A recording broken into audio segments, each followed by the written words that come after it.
Assalamualaikum warahmatullahi wabarakatuh. Perkenalkan, kami dari kelompok 3 membersihkan 3 orang, yaitu ada saya sendiri yaitu Satrio Wibowo, kedua ada Kak Rizky Meni Buru Tarigan, ketiga ada Bang Ido Pratama. Di sini kami akan mempresentasikan kompilasi materi dalam bentuk video ujian untuk memenuhi ujian akhir semester. Yang pertama itu struktur sel. Struktur sel adalah susunan bagian penyusun sel yang bekerja sama menjalankan fungsi kehidupan. Sel merupakan unit struktural dan fungsional terkecil makhluk hidup. Lanjut, yaitu 3 bagian utama. Membran sel, lapisan tipis yang membungkus sel, berfungsi melindungi sel dan mengatur keluar masuknya zat. Selanjutnya ada sitoplasma, cairan di dalam sel yang menjadi tempat organel sel dan berlangsungnya berbagai reaksi metabolisme. Selanjutnya ada inti sel atau nukleus, pusat pengendalian aktivitas sel yang menyimpan materi genetik DNA. Selanjutnya berbagai bagian dalam sitoplasma. Mitokondria menghasilkan energi atau ATP melalui respirasi sel. Yang kedua ribosom, tempatnya sintesis protein. Yang ketiga retikulum endoplasma atau RE yang membantu sintesis dan transportasi protein serta lipid. Yang keempat ada badan Golgi, memodifikasi, mengemas dan mendistribusikan hasil sintesis sel. Yang kelima ada lisosom, mencerna zat asing dan menghancurkan organel yang rusak. Yang keenam ada kloroplas atau biasa pada sel tumbuhan, tempat berlangsungnya fotosintesis. Yang terakhir ada vakuola, menyimpan cadangan makanan, air, dan zat sisa pada tumbuhan ukuran besar. Selanjutnya kesimpulan.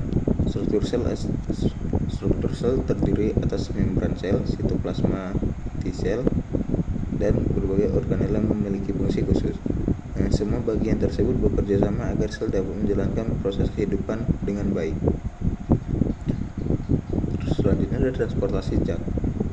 Transportasi zat adalah proses perpindahan molekul atau ion masuk dan keluar sel melalui membran sel untuk menjaga keseimbangan serta mendukung aktivitas sel. Proses ini memungkinkan sel memperoleh nutrisi, oksigen, dan air serta mengeluarkan zat sisa metabolisme. Transportasi zat dibedakan menjadi 2 jenis. Yang pertama, transportasi pasif, tidak memerlukan energi atau namanya ATP, karena zat bergerak konsentrasi tinggi ke konsentrasi rendah, contohnya difusi osmosis dan difusi terfasilitasi. Yang kedua yaitu transportasi pasif, memerlukan energi ATP untuk memindahkan zat dari konsentrasi rendah ke tinggi, contohnya pompa natrium kalium, endositosis dan ekositosis. Selanjutnya ada kesimpulan. Melalui transportasi zat, sel dapat mempertahankan kondisi internal yang stabil atau homeostasis, memenuhi kebutuhan metabolisme serta menjaga fungsi organ dan jaringan agar tetap berjalan dengan baik. Selanjutnya akan dilanjutkan oleh Kak Meyani ya. Terima kasih. Baiklah, di sini saya akan melanjutkan presentasi dari kelompok 3. Saya atas nama Rizky Meyani Buru Tarigan. Selanjutnya aktivitas enzim. Aktivitas enzim adalah kemampuan enzim dalam mempercepat reaksi kimia yang terjadi di dalam sel makhluk hidup tanpa mengalami perubahan atau habis digunakan. Enzim bekerja sebagai katalis biologis dengan cara mengikat molekul substrat pada sisi aktifnya, membentuk kompleks enzim substrat.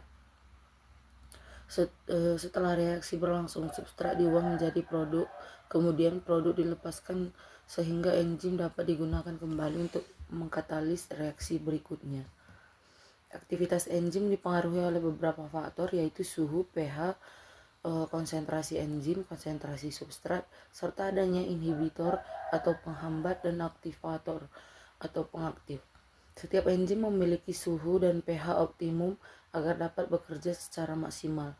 Jika suhu terlalu tinggi atau pH terlalu ekstrim, suhu enzim dapat berubah atau terdenaturasi sehingga aktivitasnya menurun atau bahkan berhenti. Dengan perannya yang sangat penting, enzim membantu berbagai proses metabolisme seperti pencernaan makanan, respirasi sel, sintesis senyawa, dan pengairan zat, sehingga seluruh fungsi kehidupan dapat berlangsung dengan efisien. Kesimpulan, enzim katalisis biologis yang berperan penting dalam mempercepat reaksi kimia di dalam tubuh makhluk hidup tanpa ikut habis bereaksi. Aktivitas enzim dipengaruhi oleh beberapa faktor seperti suhu, pH, konsentrasi enzim dan substrat, serta keberadaan inhibitor atau aktivator.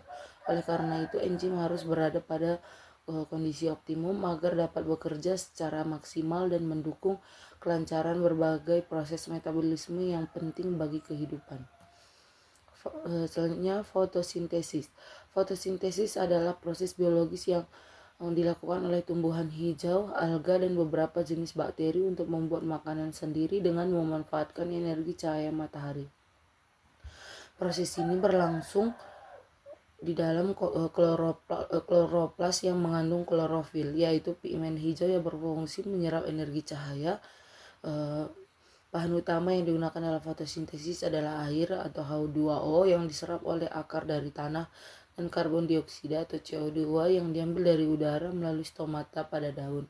Hasil utama fotosintesis adalah glukosa sebagai sumber energi dan bahan pembangun tubuh tumbuhan, serta oksigen yang dilepas ke atmosfer sebagai hasil samping. Fotosintesis berlangsung dalam 2 tahap, yaitu reaksi terang dan reaksi gelap yang merupakan siklus Calvin. Reaksi terang terjadi di membran tilakoid dan membutuhkan cahaya matahari untuk menghasilkan ATP, NADPH, serta oksigen. Selanjutnya, reaksi gelap berlangsung di stroma kloroplas dengan memanfaatkan ATP dan NADPH untuk mengubah karbon dioksida menjadi gula. Kedua tahapan ini saling berkaitan sehingga fotosintesis dapat berlangsung secara efektif. Kesimpulan, fotosintesis memiliki peranan yang sangat penting bagi kehidupan di bumi. Selain menyediakan makanan bagi tumbuhan, proses ini juga menjadi dasar rantai makanan bagi makhluk hidup lain, menghasilkan oksigen yang dibutuhkan untuk respirasi, serta membantu mengurangi kadar karbon dioksida di atmosfer. Oleh karena itu, fotosintesis merupakan proses yang sangat penting dalam menjaga keseimbangan ekosistem dan kelangsungan kehidupan makhluk hidup. Selanjutnya, presentasi akan dilanjutkan oleh rekan saya, Yuda. Terima kasih. Ya, kali ini saya ingin melanjutkan dari Kakak Mei. Respirasi. Respirasi pada tumbuhan adalah proses metabolisme yang mengubah glukosa menjadi energi ATP yang diperlukan untuk menjalankan berbagai aktivitas kehidupan. Proses ini berlangsung di dalam mitokondria sel dengan menggunakan oksigen atau respirasi aerob, menghasilkan karbon dioksida atau CO2, air H2O, dan energi. Pada kondisi tertentu seperti kekurangan oksigen, tumbuhan juga dapat melakukan respirasi anaerob meskipun energi yang dihasilkan lebih sedikit. Respirasi terjadi di seluruh bagian tumbuhan yang hidup seperti akar, batang, daun, bunga, dan buah, serta berlangsung terus-menerus baik pada siang maupun malam hari.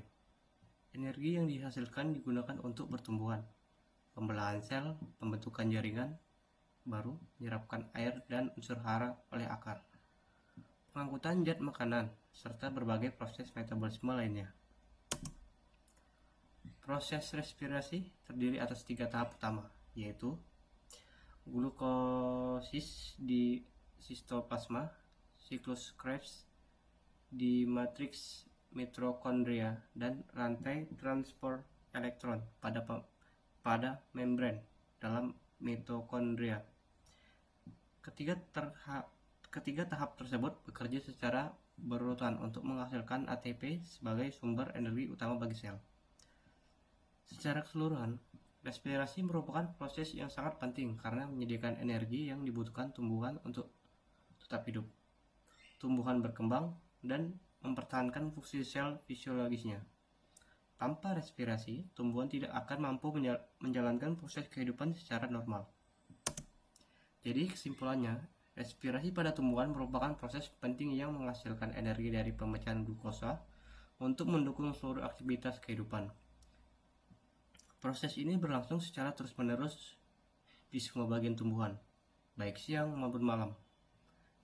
Energi yang dihasilkan digunakan untuk pertumbuhan perkembangan penyerapan unsur hara, dan berbagai proses metabolisme.